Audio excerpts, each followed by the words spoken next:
David's in a lot of trouble when you read Psalm 3. His own son, Absalom, has turned the entire nation against him. Absalom has decided he has raised an army, the army of Israel, to go against his dad. And he's been working at this for some time. More than a year now, Absalom has been planning and plotting and trying. David's an older man by this time. He's been on the kingdom, he's been on the throne for almost 40 years. So he's been there for quite some time. He's probably close to 80 years old. So running for an 80-year-old man isn't that easy, especially when you have a 40-something-year-old son who's hunting you down, and the army of Israel hunting you down.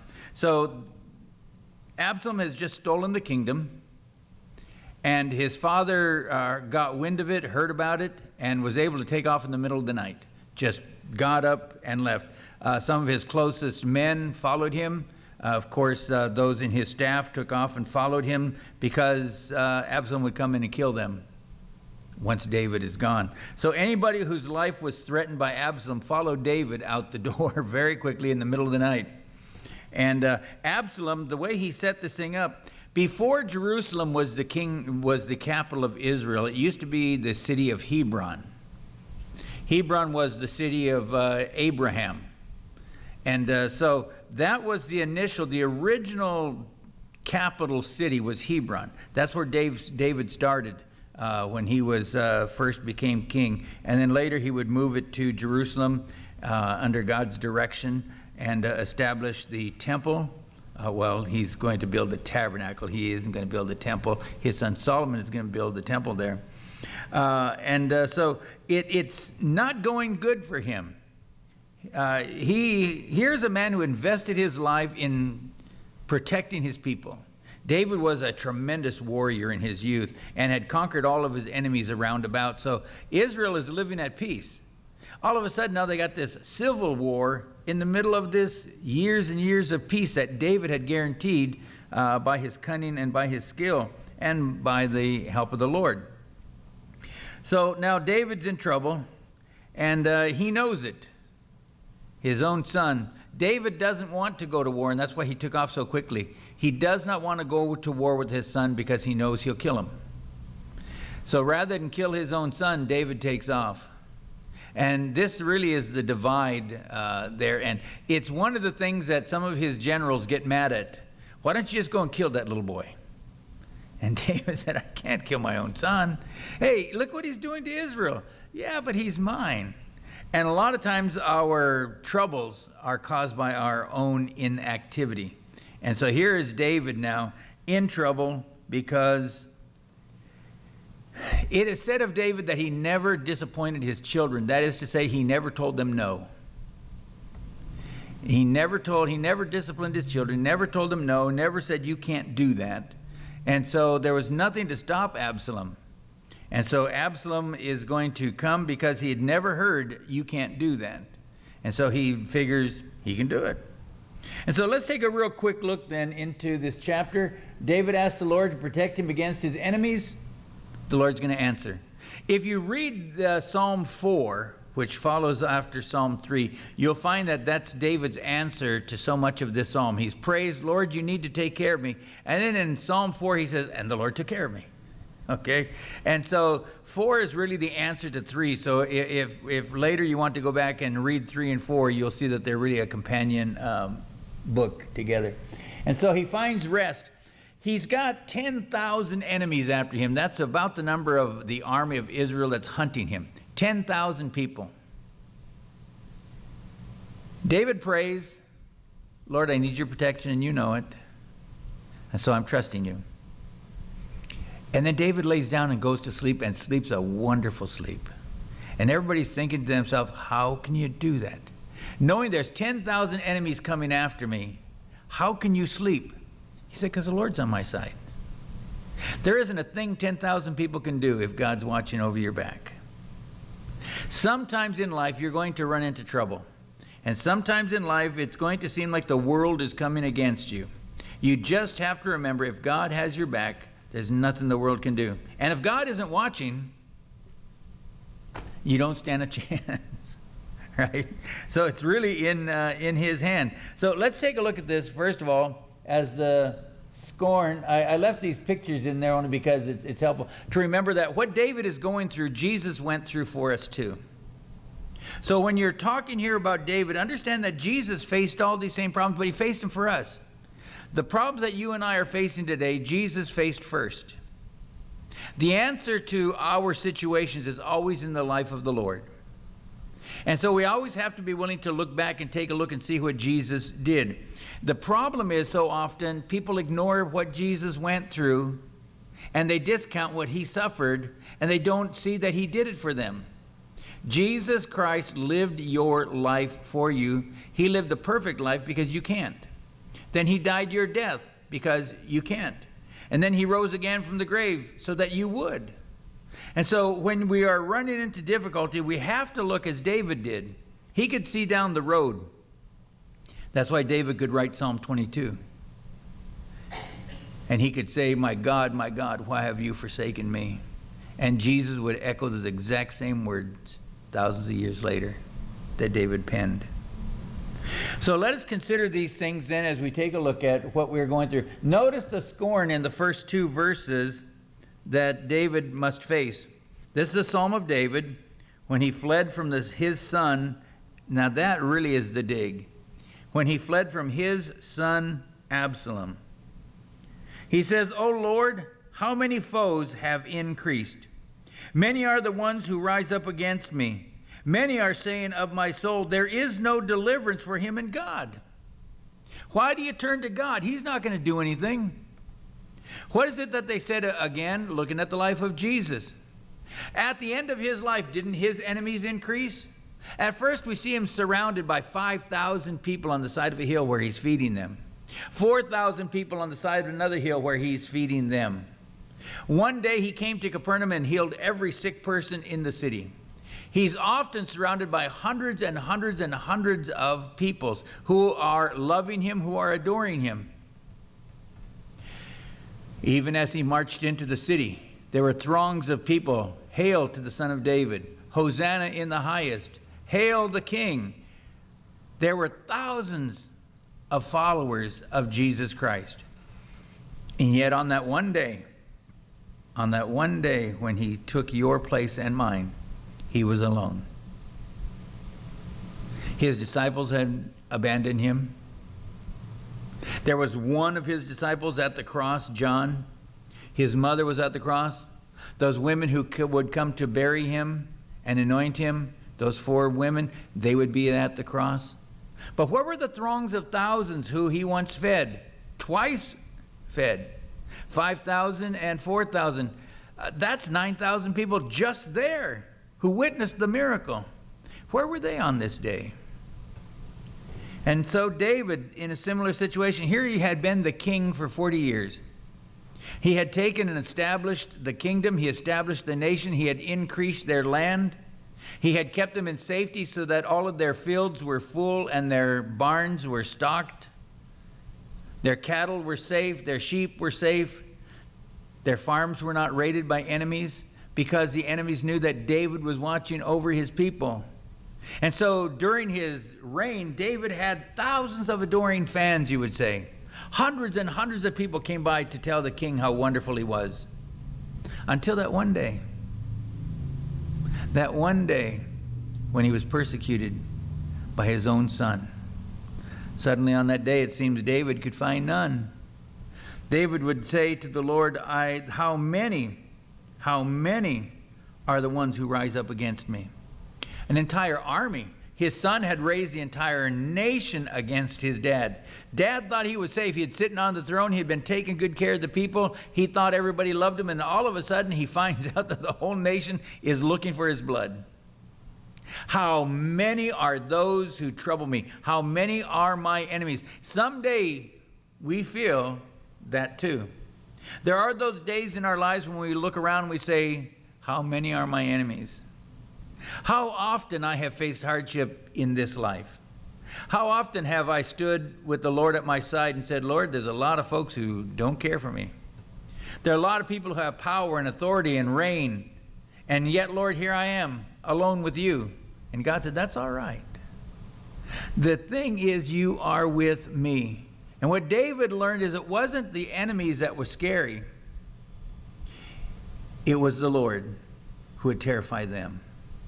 David knew he was safe because the Lord was on his side. The people will ridicule. There's no strength in God.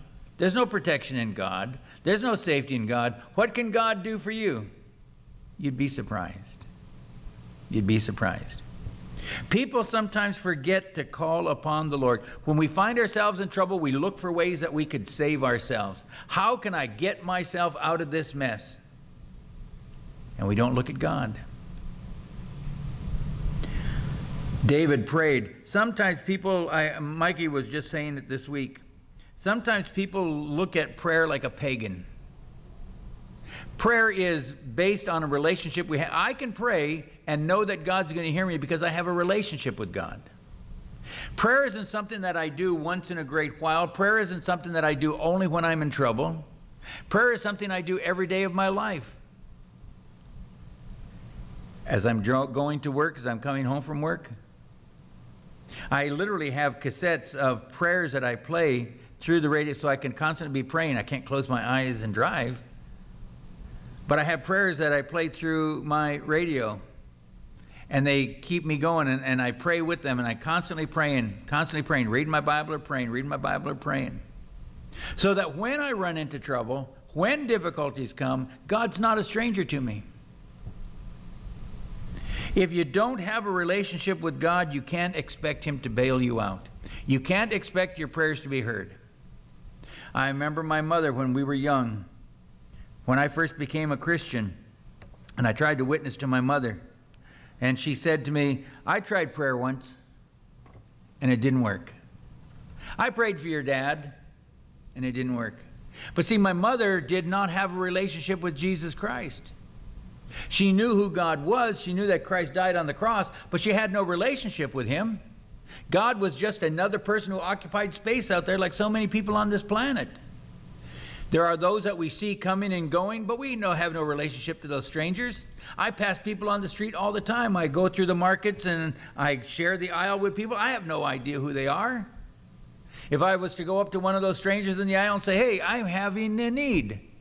Well, me too. Bless you. I hope you find the answer. I have no relationship to them. I have no reason. I have no expectancy that they're going to help me out.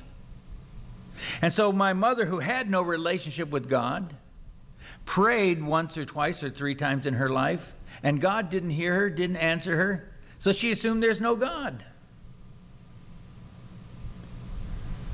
Shortly after my Christianity, my mother came to me, and as I shared this with you so many times, it was about Thanksgiving and Christmas season of the year, and my mom was heartbroken because she had no food in the house. Literally, we had no food. 8 kids, no food in the house. And the holiday was coming up, which multiplied because now not only did we not have any food, but there was nothing for Thanksgiving. She wasn't going to be able to give us a Thanksgiving dinner. And after Thanksgiving, Christmas is right around the corner, and she knew she had nothing for Christmas. See, even though she had given up on hope, she came to me and she said, I have no food for Thanksgiving. Can you pray?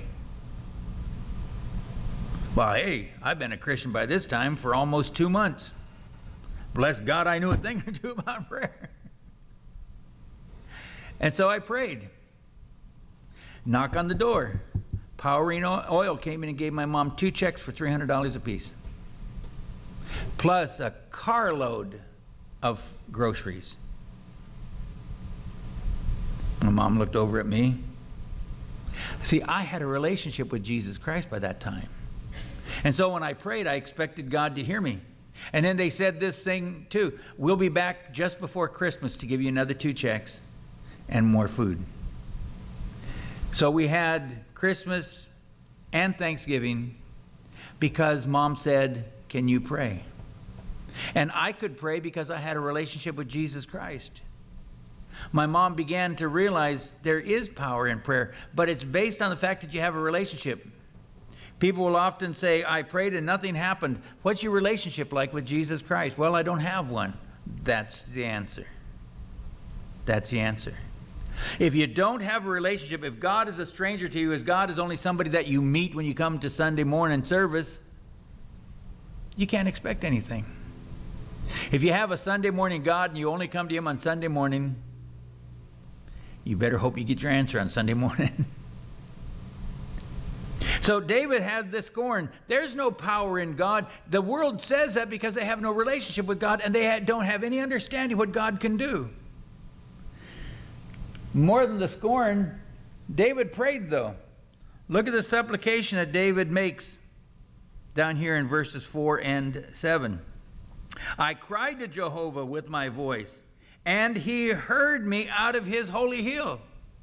See, there was the tabernacle that's set up there on Mount Zion.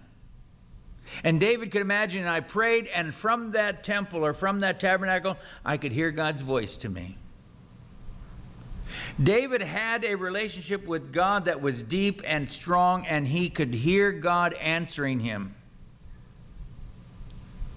I prayed, and He heard me.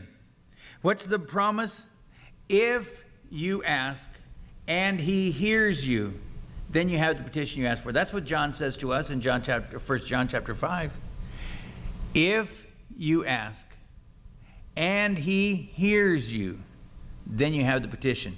David said, I asked, and I know what I asked was right, and God heard me. Therefore, I know I have the petition that I prayed for. It's that true. If I ask, and God hears, then I get it. I just got to make sure that God heard me. Because if He heard me, not if He understands it, but if He heard me, then I have the answer. And so David says, hey, I prayed and I was heard. Guess what? I got it.